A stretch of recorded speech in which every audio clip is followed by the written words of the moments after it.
Beneath your apparent phlegm and your will to exhibit an even temper in all circumstances, there is an unfailing determination.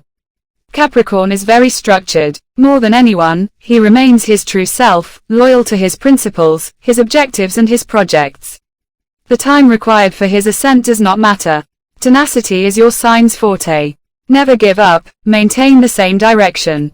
All this suggests the junior or seasoned administrator, the person capable of handling the most diverse responsibilities, provided he could take the time to grasp their principles.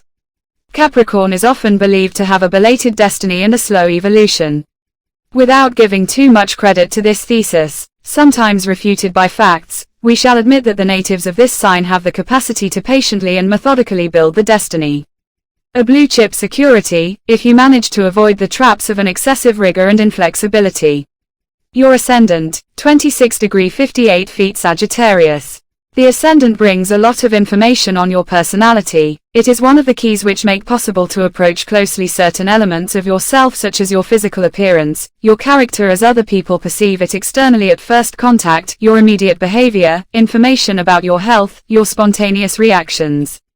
It also corresponds to the external and apparent part of your personality, the one you want to show always at best, but also corresponds to your physical robustness on the duration, that is to say, your health.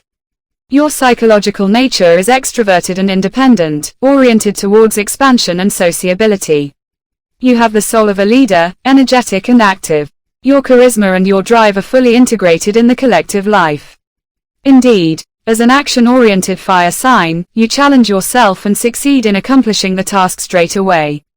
Sagittarius is hard to follow because his spirit and his independent mind constantly lead him to go further and higher.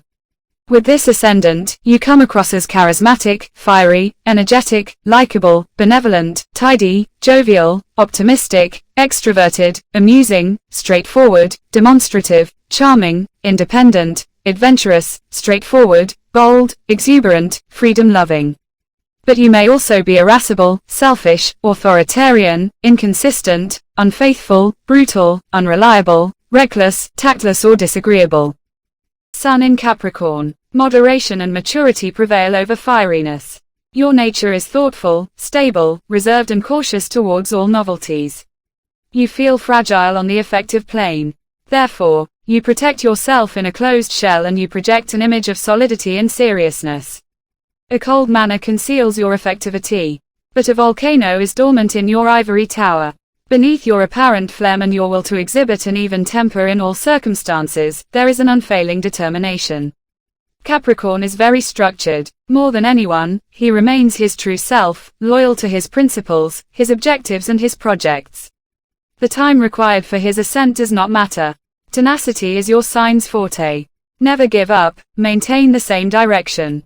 All this suggests the junior or seasoned administrator, the person capable of handling the most diverse responsibilities, provided he could take the time to grasp their principles. Capricorn is often believed to have a belated destiny and a slow evolution. Without giving too much credit to this thesis, sometimes refuted by facts, we shall admit that the natives of this sign have the capacity to patiently and methodically build the destiny. A blue-chip security, if you manage to avoid the traps of an excessive rigor and inflexibility. Sun in House I in your chart, the Sun is in the first house. Whenever a new situation occurs, you need to do everything to have it clarified. Here, ideals and innate aptitudes are in harmony. It is not possible to cheat on you. When you meet someone for the first time, you do your best to understand who this person is, and to set simple marks for yourself.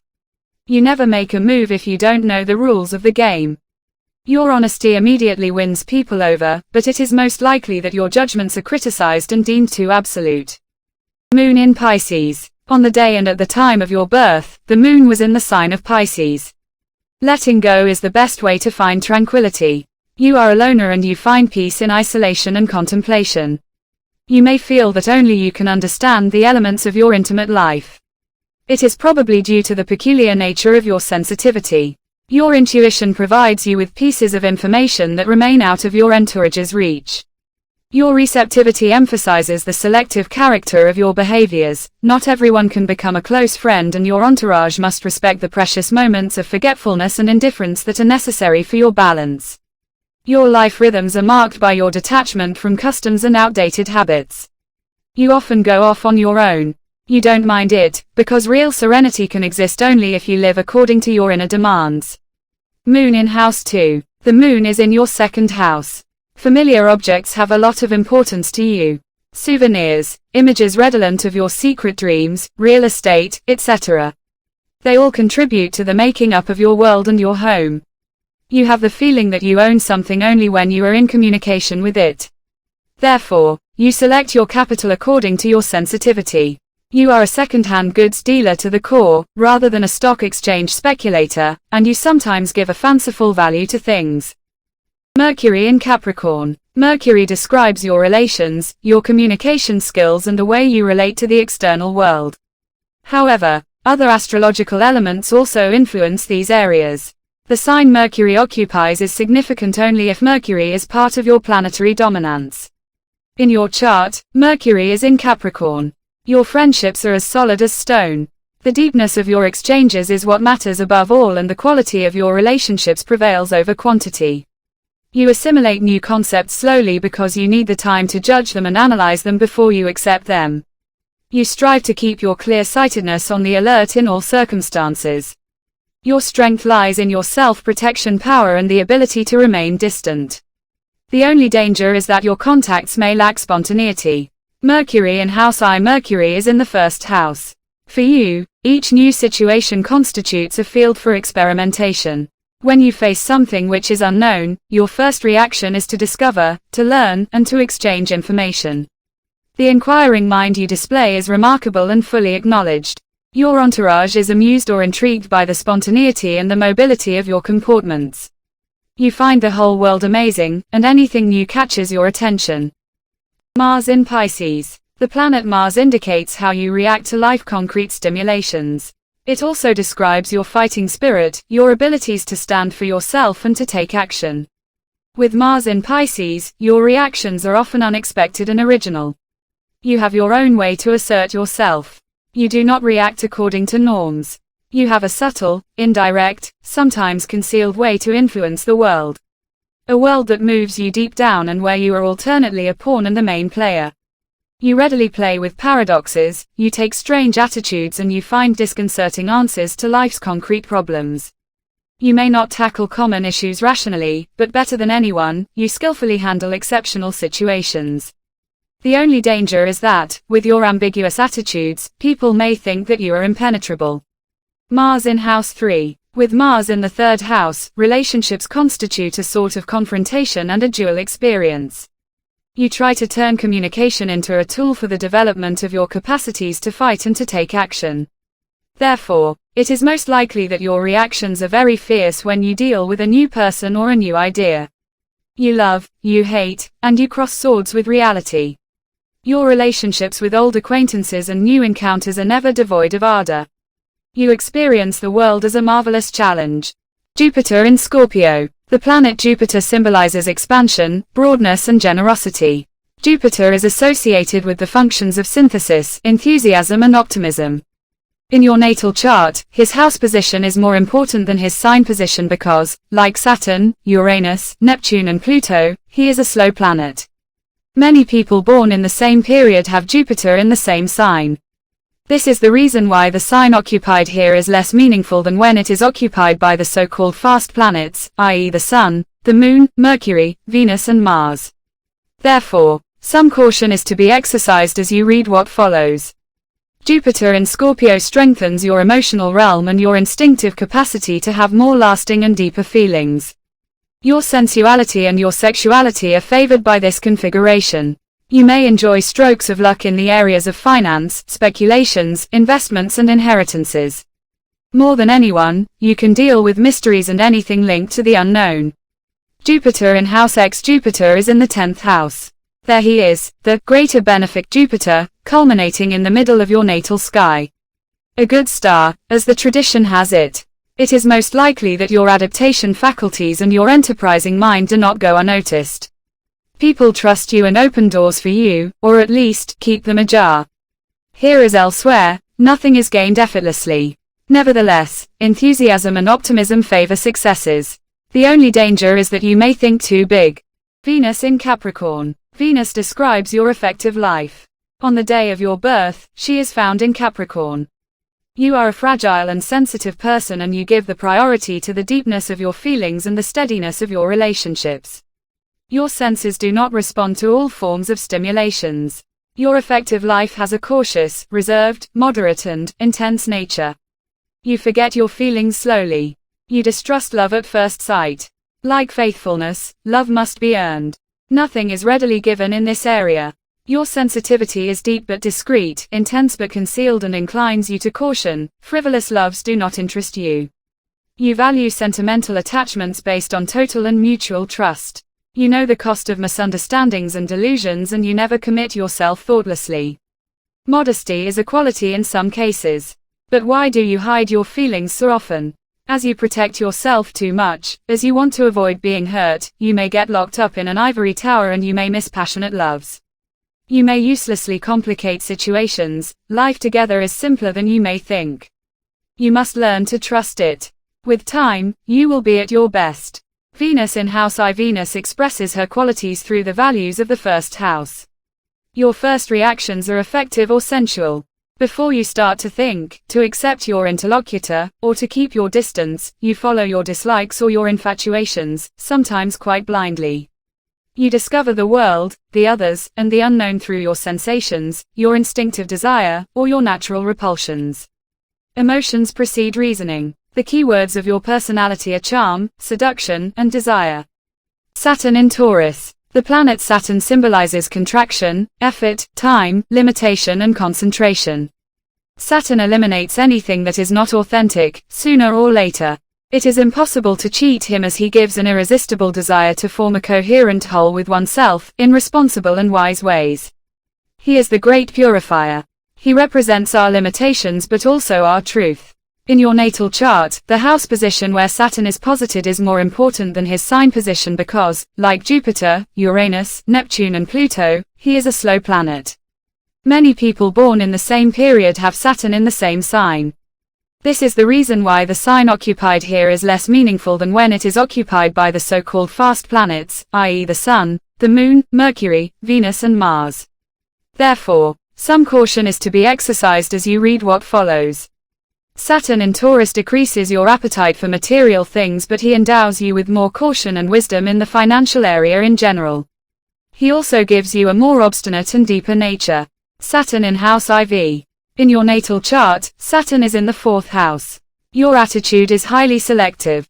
You leave no room for hypocrisies and shams, and you impose much rigor on other people as well as on yourself.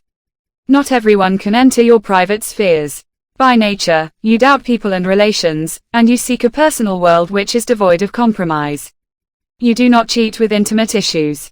You need to build for yourself a small but strong clan, an unfailing family, and a cast iron cell. Uranus in Libra. The planet Uranus symbolizes originality, independence and cerebral energy bursting suddenly. Uranus triggers the irresistible need for freedom that we have in ourselves. Uranus tends to break the constraints that have become unbearable and gives us the courage and the will to get rid of what has become a burden. When he is well aspected, he also indicates genius. In your natal chart, Uranus's house position is more important than his sign position because, like Jupiter, Saturn, Neptune and Pluto, he is a slow planet. Many people born in the same period have Uranus in the same sign. This is the reason why the sign occupied here is less meaningful than when it is occupied by the so-called fast planets, i.e. the Sun, the Moon, Mercury, Venus and Mars. Therefore, some caution is to be exercised as you read what follows. The sign positions of Uranus, Neptune and Pluto have a collective meaning. They do not influence your personality, unless they are involved in numerous aspects or when they emphasize a personal point of your natal chart, such as your ascendant's ruler, an angular planet, i.e. a planet near the ascendant, the midheaven, the nadir or the descendant. In such cases, the activity of the slow planet is very highlighted. Uranus in Libra may turn you into a formidable negotiator because your emotional detachment gives you the ability to never lose your way in the course of your discussions. Your original personality disconcerts your interlocutor and you wonderfully take advantage of it. Uranus in House IX. With Uranus in the ninth house, you consider that to venture beyond the frontiers of your knowledge and to renew your concepts is to progress. It is your keyword, and you apply it in your daily life. This planetary configuration translates into a large range of fields of interest, from modern technologies to liberal and libertarian concepts. You believe that growth means doing one's own revolution, and asserting one's morals and models. Intolerance is revolution's distinctive feature. Neptune in Sagittarius. The planet Neptune symbolizes extreme receptivity, intense emotional sharpness, impressionability and inspiration. It is the planet of mediums, mystics and religious faith. In an astrological chart, it indicates dilution, vagueness, understanding one's environment through emotions and the absence of clear and determined limits and structures. In your natal chart, Neptune's house position is more important than his sign position because, like Jupiter, Saturn, Uranus and Pluto, he is a slow planet. Many people born in the same period have Neptune in the same sign. This is the reason why the sign occupied here is less meaningful than when it is occupied by the so-called fast planets, i.e. the Sun, the Moon, Mercury, Venus and Mars. Therefore, some caution is to be exercised as you read what follows. The sign positions of Uranus, Neptune and Pluto have a collective meaning. They do not influence your personality, unless they are involved in numerous aspects or when they emphasize a personal point of your natal chart such as your ascendant's ruler, an angular planet, i.e. a planet near the ascendant, the midheaven, the nadir or the descendant. In such cases, the activity of the slow planet is very highlighted in many regards. Neptune in Sagittarius may turn you into a monk, a visionary, or an active idealist willing to change the world. Rebellion and inspiration at the service of a sacred cause. Here is an example that could describe accurately this planetary configuration. Neptune in House 11. With Neptune in the 11th house, you seek the company of people who have some degree of spirituality, and who are driven by a vocation or an ideal. It is probable that you let yourself be guided by ideological, spiritual, or religious groups. This does not exclude utopia. Indeed, your projects sometimes prove unfeasible and fanciful. Nevertheless, with the help of your intuition, you discover new sources of inspiration, and once again, you feel that the members of your entourage are the bearers of unknown truths. Pluto in Virgo. The planet Pluto symbolizes deep disruptions and upheavals, domination and sexual instincts, and the inner power we have in ourselves. Pluto destroys in order to reconstruct, and he provokes painful crises that are needed in metamorphosis. Pluto is our deepest instinct's brutal force. It is the hidden and unconscious violence that can explode in us with incredible intensity before being projected in our actions. In itself, the planet is not negative. The might and the intensity of its energy are beyond the conceivable, but it can be funneled. Pluto is the only possibility we have at our disposal to overcome our inner blocks and to eliminate outgrown situations that have become inextricable. Pluto's energy is valuable because of its usefulness for the irreversible destruction of what constitutes a problem and not because of its negative side and its perversity. Pluto allows to reconstruct and to regenerate parts of our personality or whole stretches of our life, provided that we manage to funnel his wild energy and to step back. It is impossible to tame this energy, given its essence. However, it is possible to take advantage of it for a precise aim, through a temporary identification of some parts of us with this energy. In such a case, the outcome is our final evolution and even, our transformation. In your natal chart, Pluto's house position is more important than his sign position because, like Jupiter, Saturn, Uranus and Neptune, Pluto is a slow planet. Many people born in the same period have Pluto in the same sign. This is the reason why the sign occupied here is less meaningful than when it is occupied by the so-called fast planets, i.e. the Sun, the Moon, Mercury, Venus and Mars. Therefore, some caution is to be exercised as you read what follows. The sign positions of Uranus, Neptune and Pluto have a collective meaning. They do not influence your personality and they are not to be really taken into account, unless they are involved in numerous aspects or when they emphasize a personal point of your natal chart such as your ascendant's ruler, an angular planet, i.e. a planet near the ascendant, the midheaven, the nadir or the descendant. In such cases, the activity of the slow planet is very highlighted. Pluto in Virgo brings about achievement capacities but obsessions also, because your natural instinct and anxiety give you the propensity to be doubtful. Pluto in House IX. With Pluto in the 9th house, the traveler becomes a spy, and the wise man turns into a skeptical philosopher. You are probably not too interested in stiff morals and commonly accepted explanations. You revel in overthrowing great ideals, and you prefer to come up with more personal concepts, even though they may be less clear at times. It is with a distant and criticizing look that you analyze your explorations, your travels, and your discoveries, and you do so with a lucidity which borders on indifference.